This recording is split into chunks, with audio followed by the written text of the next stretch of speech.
Bien, hermanos, entonces vamos a exponer por qué yo soy católico, por qué creo que la Iglesia Católica es la única que fundó Jesucristo. Y viene desde él, donde aparece en la Biblia las características de la Iglesia Católica, para yo decir que esa es la Iglesia de Cristo, cuando, bien lo decía el pastor, en la Biblia no aparece ni Iglesia Pentecostal, ni Iglesia Católica. Entonces, ¿por qué yo estoy seguro que es la católica si no aparece la palabra católica, ni la otra palabra pentecostal, ni mucho menos?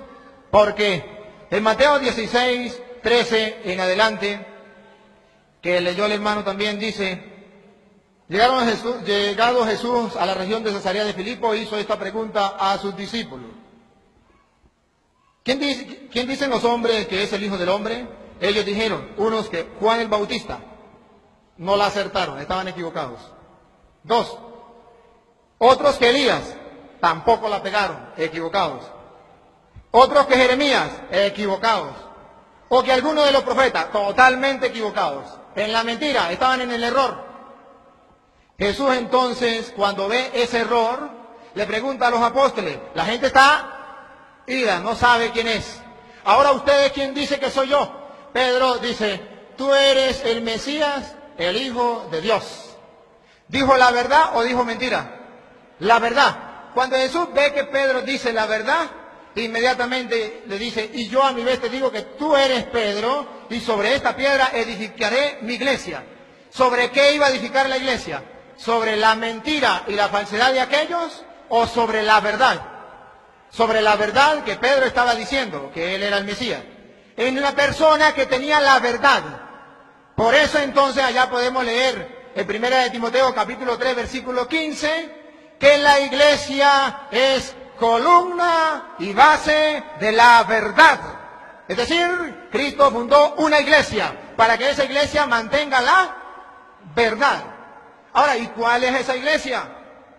Cuando Jesús le dice a Pedro: tú eres Pedro, que significa piedra, sobre esta piedra edificaré mi iglesia, hago hincapié en el mi, que es singular. No dice tú eres Pedro, que significa pedregal. Sobre estas piedras voy a edificar mis iglesias, muchas, no, una, mi iglesia. ¿La de quién? La de Cristo. Ahora bien, este hermano, por ejemplo, puede decir: yo voy a fundar una iglesia. Hay libertad de culto, funda su iglesia. Ustedes y yo nos damos cuenta que cada persona puede fundar su iglesia. ¿Y qué? Funda la iglesia. ¿La de quién? Él me puede decir, como él está fundando, él me va a decir: esa es la iglesia de Jesucristo. ¿De Jesucristo? ¿Usted es Jesucristo? Esa es la iglesia de Él, con su nombre. La de Cristo ya está fundada. Mi iglesia ya está fundada. De modo que las que vengan de ahí en adelante son iglesias, sí, pero de otro Señor, que no es Cristo. Y yo voy a seguir la de Cristo. Ahora bien, aquí dice: tú eres Pedro, que significa piedra, y sobre esta piedra que es mi iglesia. Pero es que Cristo dijo piedra, y la piedra es Cristo, no Pedro. Una vez compartiendo con un hermano me decía: Jesús dijo: tú eres Pedro, sobre esta piedra, y Jesús se señaló a él mismo: edificaré mi iglesia. Porque usted no ha leído que Cristo es la piedra. Pedro no es la piedra, es Cristo. No digan mentiras. En Juan 1:42 dice que Jesús, cuando vio a Pedro por primera vez, le cambió el nombre. Pedro no se llamaba Pedro, se llamaba Simón. Y le dijo: tú eres Simón, hijo de no sé quién. De ahora en adelante te llamarás Kefas, que traduce piedra. Entonces Jesús no traduce piedra, Jesús traduce Salvador. Pedro traduce piedra. Y entonces Pedro, piedra, le quita el puesto a Cristo, piedra angular. De ninguna manera. Efesios 2:20 dice: edificado sobre el cimiento de los apóstoles, sobre las bases de los apóstoles, siendo Cristo la piedra angular. Es decir, que ustedes y yo estamos construyendo como piedras vivas el edificio de Dios. Pedro y los apóstoles son base. Cristo es la piedra angular. El que no sabe qué es la piedra angular, es lo que ustedes ahorita ven, lo que es una piedra, la primera piedra. Cuando usted va a hacer una construcción, abren un hueco y dice: vamos a colocar la primera piedra. Esa está bajo tierra, esa no se ve. Cristo no se ve. Pero luego de esas piedras vienen las bases, que sí se ven, que son los apóstoles. Por eso, y ustedes y yo, que también nos vemos, es la construcción que sigue, Efesios 2:20. Ahí entonces vemos que Pedro no le quita el puesto a Cristo. Tú eres Pedro, que significa piedra. Esa iglesia no la podrá vencer Nadie. Dice el versículo, 18 dice, y a mi vez yo te digo que tú eres Pedro y sobre esta piedra edificaré mi iglesia, las puertas del Hades no prevalecerán contra ella. Es decir, ni el diablo en persona la podrá vencer. La iglesia de Cristo, cuando Cristo la fundó, existió, existe y existirá. Nunca dejará de existir. Y si algún día deja de existir es porque no es la iglesia de Cristo. La de Cristo existe por siempre. Así lo dijo.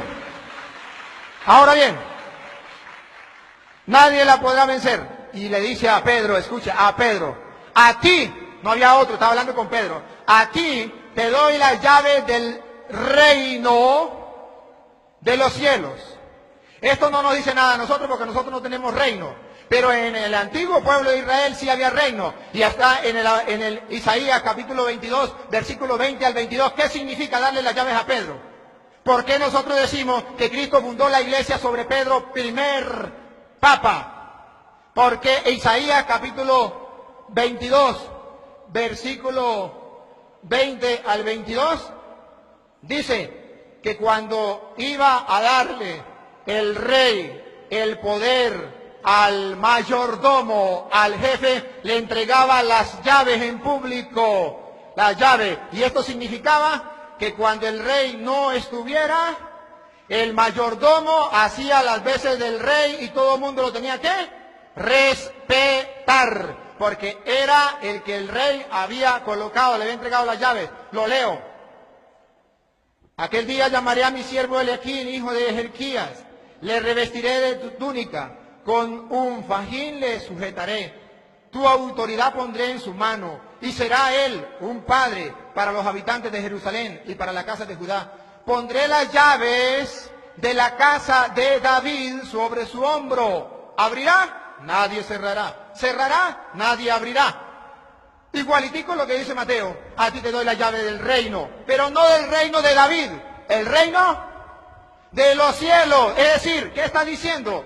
Si el que entrega la llave, ¿quién era? El rey. ¿Qué está diciendo? Que Jesús ese es el rey. ¿De qué? Del cielo, porque ¿de dónde son las llaves?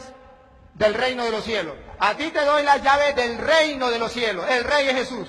Ahora, ¿a quién se la está dando? Al mayordomo, jefe, vicario, papa, como usted lo quiera llamar, Pedro. Y dice, lo que ates, atado quedará. Aquí dice, lo que abres quedará abierto. Y cuando tú cierres, quedará cerrado. Y Jesús dice, lo que ates quedará atado, lo que desates quedará desatado.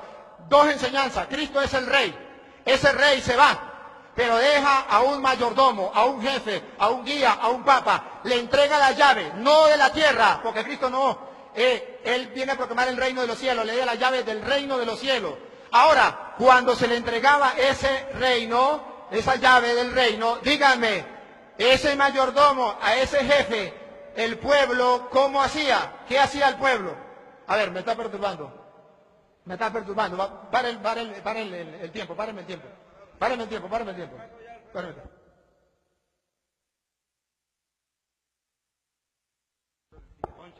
Un cierre que están al frente del taller. Un cierre que está al frente del taller, que está poniendo obstáculos. Por favor.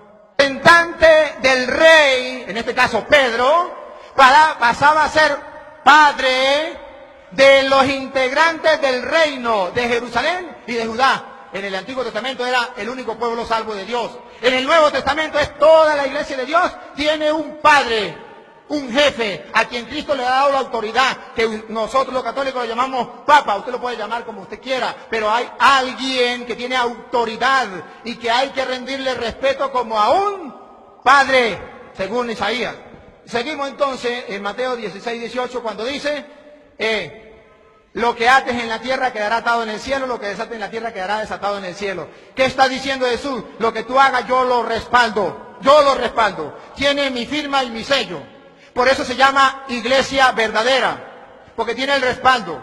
Es como en un billete. En un billete hay billete falso y billetes verdaderos. Los dos son billetes de 50.000. El uno tiene el respaldo del banco, el otro no lo tiene, pero los dos son billetes de 50.000. El que quiera agarrar el verdadero, agarra el verdadero. El que quiera agarrar el falso, agarra el falso, pero hay dos billetes. Ahora bien, esa iglesia, Cristo ya fundó una iglesia. ¿Cómo sé yo que esa iglesia entonces es la católica, ya me di cuenta. Porque entonces hay un jefe a quien llamamos Padre, según Isaías 22:20. Ahora, ¿cómo otra cosa? Bueno, porque resulta que cuando Cristo funda la iglesia, comienza la iglesia allá en Pentecostés. Viene el Espíritu Santo, le da fuego a la iglesia. ¿Cuál iglesia? El Espíritu Santo viene en Hechos de los Apóstoles, capítulo 2. ¿Cuál era la iglesia que estaba reunida en ayuno y oración, como lo decía el hermano? Está en el capítulo 1, versículo 12 en adelante, escuchen. Y vamos a tomar un retrato de esa iglesia, a ver cuál era. Entonces se volvieron a Jerusalén, desde el monte llamado de los Olivos, que está próximo a Jerusalén, la distancia de un camino sabático. Y cuando llegaron, subieron a la estancia superior, donde vivía Pedro, Juan, Santiago y Andrés, Felipe y Tomás, Bartolomé, Mateo, Santiago, el de Alfeo, es decir, todos los apóstoles. Versículo 14. Todos ellos, los apóstoles y los discípulos, perseveraban en la oración. La iglesia de Cristo tiene que perseverar en la oración. Segundo, con un mismo espíritu. La iglesia de Cristo tiene que mantener un mismo espíritu. Y tercero, en compañía de algunas mujeres y de María, la madre del Señor. ¿Tomo el retrato? La iglesia sobre la que vino el Espíritu Santo, el día en que vino el Espíritu Santo, tenía a María como miembro importante de la iglesia, porque la llamó por el nombre. Las demás no la llamaron por el nombre, muchas mujeres, pero no la llamaron por el nombre. Los apóstoles se llamaron por el nombre, los demás no, porque solamente a las personas importantes dentro de la iglesia la llamaron por el nombre. Ahí estaba María. La iglesia católica ha tenido a María desde ahí. Y ustedes vamos en el 2000 y pico y todavía tenemos a María dentro de la iglesia importante. Por eso creemos que es la iglesia de Cristo. Ahora bien, cuando viene el Espíritu Santo y dice aquí que había gente de toda lengua, raza, pueblo y nación, de todas partes. Eso es lo que se llama universal. La iglesia de Cristo está allí reunida cuando viene el Espíritu Santo y viene sobre la iglesia universal. Católico significa universal. ¿Por qué se le llama a la iglesia católica? Se le llama iglesia católica. Es sinónimo de universal, si no vayan al diccionario. Católico es universal, porque estaban de todas las lenguas. ¿Y cuándo se le llamó católica por primera vez? Mueren los apóstoles. Mueren los apóstoles. Ya, el último que murió fue Juan, hacia el año 100, pónganle. Murió Juan. Juan había nombrado a un obispo en Antioquía. Juan lo había nombrado obispo, que se llama San Ignacio de Antioquía. Muere Juan en el año 100 y en el año 110 San Ignacio de Antioquía, mártir, uno de los primeros cristianos mártires. En el año 110 llama por primera vez a los cristianos iglesia católica. En el año 110. Significa entonces que estamos en el comienzo de la iglesia cuando ya se le llama católico, y a partir del año 110 se le llama siempre a la iglesia católica. Y San Ignacio de Antioquía, mártir, de esos que mataron persiguiéndolo, cuando perseguían a los primeros cristianos, escribió una carta.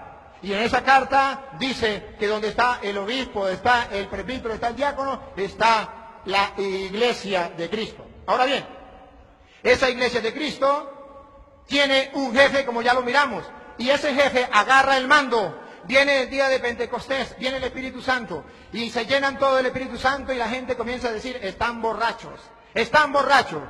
Cuando no hay nadie quien explique, se para uno. ¿Quién fue el que se paró en medio del público? Pedro tomó la palabra y dijo, esto es lo que pasa, esto no es tan borracho, lo que pasa es esto, esto y esto. Había un jefe, una autoridad. ¿Por qué se paró Pedro y dijo esto y esto y esto? Porque Jesús le había dado la autoridad a él. ¿Dónde aparece? En Juan 21:15. A ver, vamos a buscar Juan 21:15. Dice que Jesús le dio la autoridad a Pedro. Lo leo rápidamente. A ver, Juan 21:15. ¿Por qué Pedro fue el que se paró a hablar? Dice, después de haber comido, dijo Jesús a Simón Pedro, Simón de Juan, ¿me ama más que estos? Le dice él, sí Señor, tú sabes que te quiero. Más que estos. ¿Quiénes eran estos? Los apóstoles que estaban allí.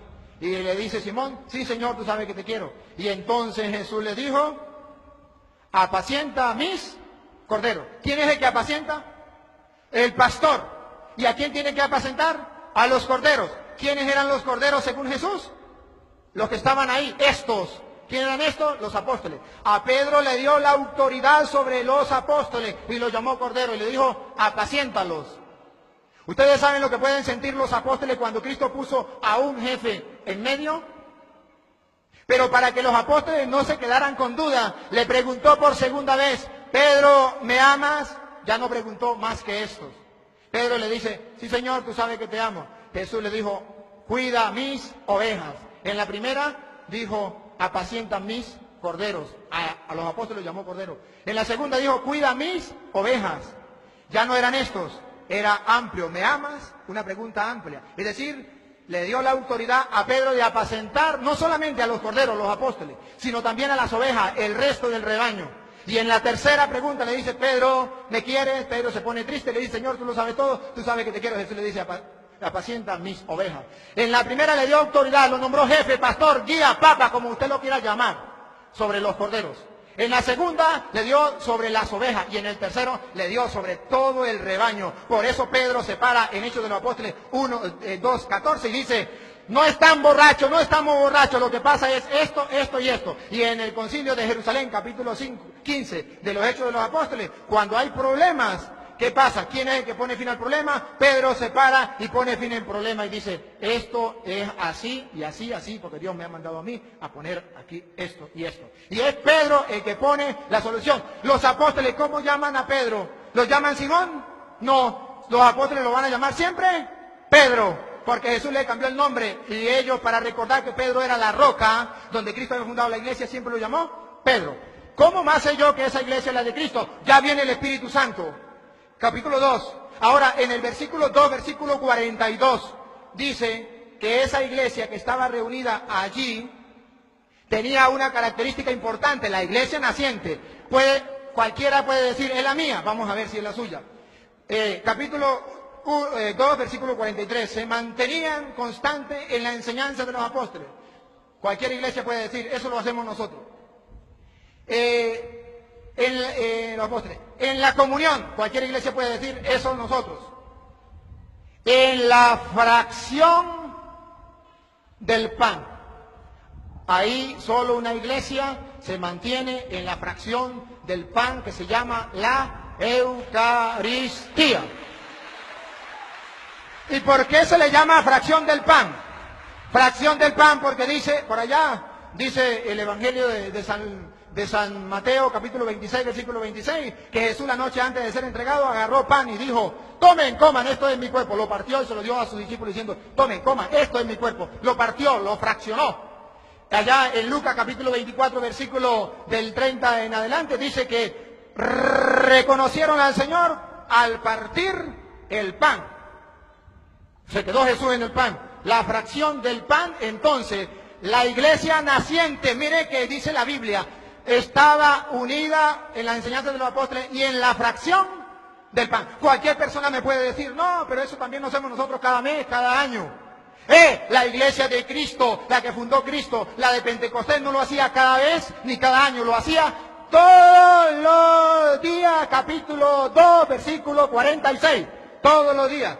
Dice la palabra de Dios, acudían todos los días al templo con perseverancia y en el mismo espíritu partían el pan todos los días. La única iglesia que parte el pan todos los días, como desde Pentecostés, tiene nombre. Ahora bien, no solamente eso me hace ver de que esa es la iglesia de Cristo. ¿Me avisa cuánto tiempo me queda? Bueno, van 20 minutos. A ver, entonces, cuando llegue media hora me avisa para parar. Luego, esta iglesia de Jesucristo, ¿cómo sé yo que esa iglesia es la de Jesucristo, la iglesia católica? No solamente por esto. Hay otra característica, por ejemplo, bien lo decía el hermano, había un hombre llamado Saulo, no era cristiano, era judío, gracias porque lo aclaró, era de la religión judía, así como lo dice allá Pablo en Gálatas capítulo 1, versículo 13. Cuando yo perseguía a la iglesia, y no perseguía como dicen algunos, que la iglesia es yo. No, yo no soy la iglesia, yo soy parte de la iglesia. No, que yo soy la iglesia y si yo me muero se acabó la iglesia. No, yo soy parte de la iglesia. Y Pablo dice que él perseguía a la iglesia cuando él pertenecía a la religión judía. Gálatas 1:13. No era católico Pablo, por si acaso. Era judío, a la religión judía. Ahora, ese Pablo perseguía a la iglesia de Cristo. Sí la perseguía. Tan así que en el capítulo, Primera de Corintios, capítulo 15, versículo 9, dice: pues yo soy el último de los apóstoles, indigno del nombre de apóstol, por haber perseguido a la iglesia de Dios. ¿Hay una iglesia? Sí, sí hay una iglesia. ¿Pero Pablo la perseguía? Sí. ¿Y cuál es esa iglesia? Cualquiera puede decir, esa era la nuestra, esa era la nuestra. ¿Cómo sé yo que era la católica? Porque Pablo, cuando estaban matando a Esteban, recuerda que él estaba allí y agarró la ropita de Esteban. Y él era testigo. Esteban era cristiano. ¿De qué iglesia? Vamos a ver de qué iglesia. Era cristiano. Cuando lo están matando, entonces luego Pablo va camino a Damasco, Pablo fue testigo ahí, mataron a Esteban, esta era de la iglesia de Cristo. Cuando va camino a Damasco se le presenta al Señor y le dice: Saulo, Saulo, ¿por qué me persigues? ¿Quién eres tú? Yo soy Jesús a quien tú persigues. Él no perseguía a Cristo, perseguía a la iglesia. Y al perseguir la iglesia, también persigue a Cristo. Entonces es cuando Pablo se convierte. ¿A cuál iglesia se convierte? A la iglesia cristiana. ¿Cuál es esa iglesia cristiana? Veamos. La iglesia de Esteban. ¿Cuál era la iglesia de Esteban? Analicemos Hechos de los Apóstoles, capítulo 6. ¿Cómo hizo Esteban para ser miembro de la iglesia como diácono? Capítulo 6, versículo del 1 en adelante, pero voy a leer solamente el 6. Dice que eligieron a 7. Junto con ellos estaba también Esteban. Y dice que para nombrarlo diácono le impusieron las manos. O sea que la iglesia de Jesucristo, para nombrarlo ministro, le imponen las manos. Ahora bien, Pablo se convierte a esa iglesia, pero cuando Pablo se convierte a esa iglesia, él quiere seguir siendo pastor de la iglesia de Cristo. ¿Qué tiene que hacer? ¿Agarrar la Biblia y comenzar a predicar así por así? No. Pablo allá dice en Hechos de los Apóstoles capítulo 13, versículo 2, que le dice el Espíritu Santo a los apóstoles: escójanme a Pablo y a Bernabé para la misión que yo le he encomendado. Y en el versículo 3 dice: le impusieron las manos y lo enviaron. Porque un pastor de Cristo, para poder tener la autoridad que viene de Cristo, hay que poner las manos. ¿Dónde aparece? En Hechos de los Apóstoles capítulo 8, versículo 18. Con aquel Simón, el mago que viene, aquel Simón mago viene y quiere agarrarse, comprar el poder. Y le dice: no, Señor. ¿Sabe qué le dice Simón el mago en Hechos de los Apóstoles capítulo 8, versículo 18? Dice: al ver Simón que mediante la imposición de la mano, capten, la imposición de la mano tiene un sentido. Hay algo importante en la imposición de la mano. Por eso a los curas se le ordena, se le imponen las manos. Mediante la imposición de las manos de los apóstoles, no de cualquier persona, de los apóstoles. Eso se llama sucesión apostólica. Los apóstoles recibieron la imposición de manos. Ahora bien, aquí viene.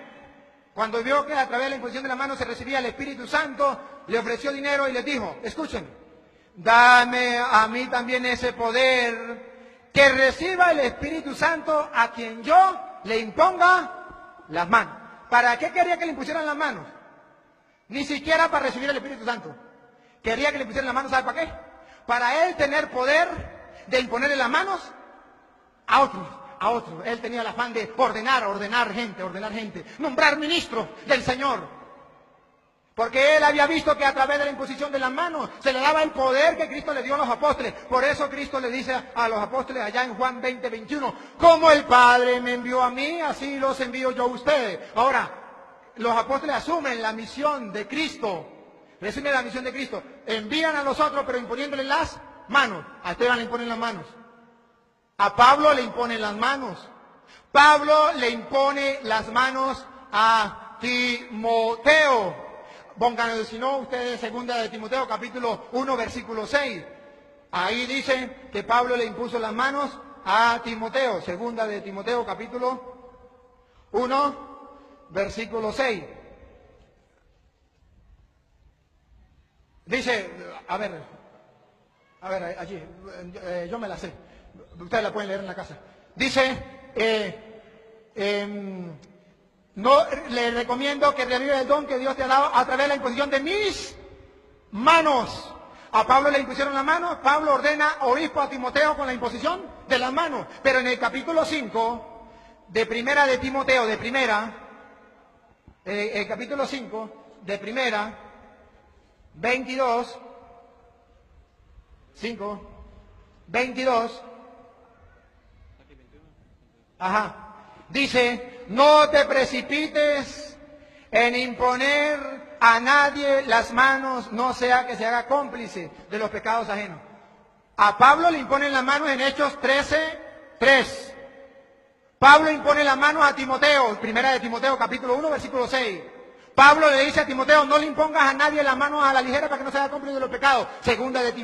Primera de Timoteo, capítulo 5, versículo 22. De modo que la iglesia es apostólica, sucesión apostólica.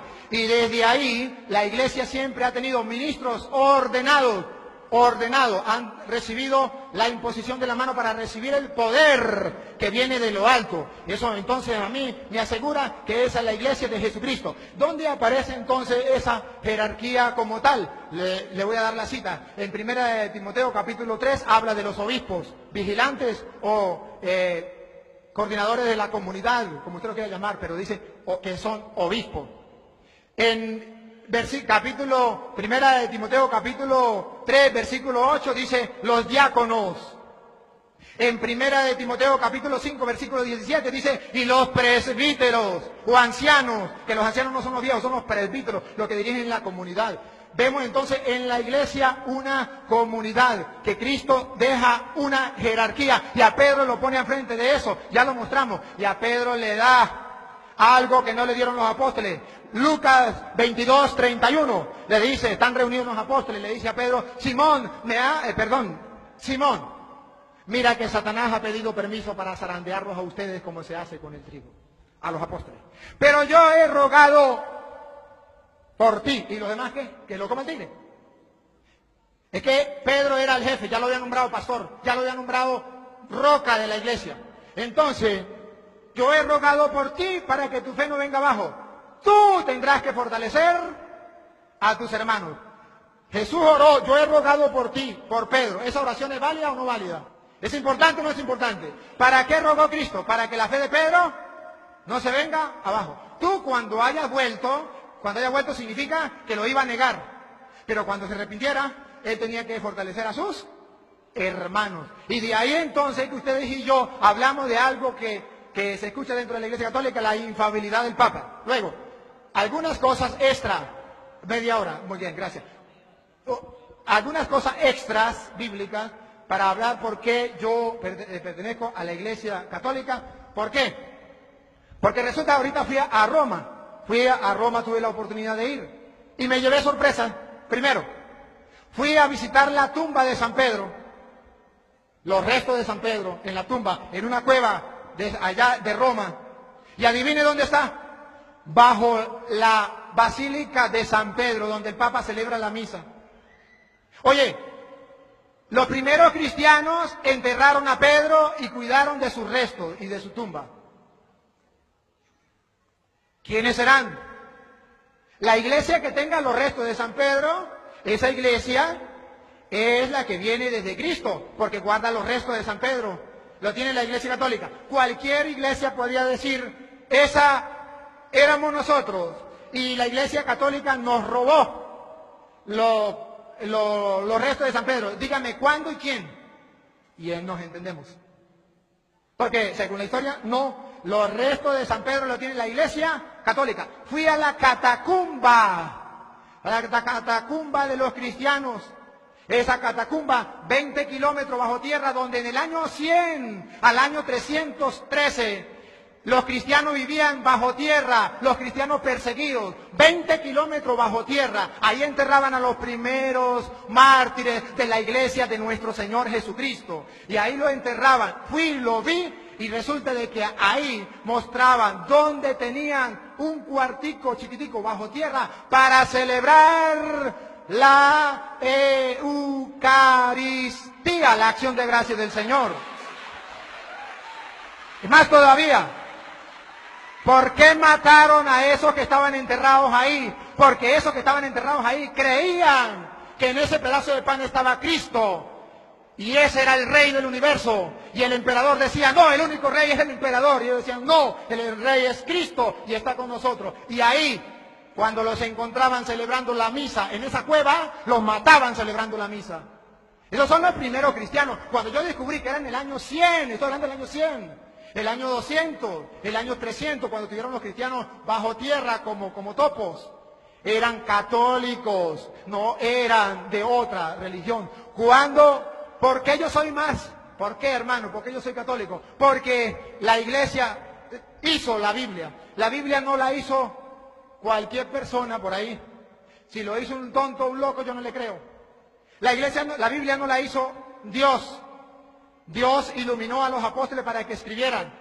Los apóstoles escribieron, pero tampoco hicieron la Biblia, la escribieron. Biblia significa biblioteca, varios libros. ¿Quién agarró esos libros? Romanos estaba en Roma, Efesios estaba en Éfeso, Filipenses estaba en Filipo, Colosenses en Colosa, estaban todos dispersos. ¿Quién los agarró? Los reunió en uno solo y le dijo al mundo, esto es palabra de Dios. Para que el mundo creyera, esa persona tenía que tener autoridad, debía ser infalible, porque si no era infalible no le podían creer, no se podía equivocar. Y ese fue San Dámaso I, Papa de la Iglesia Católica.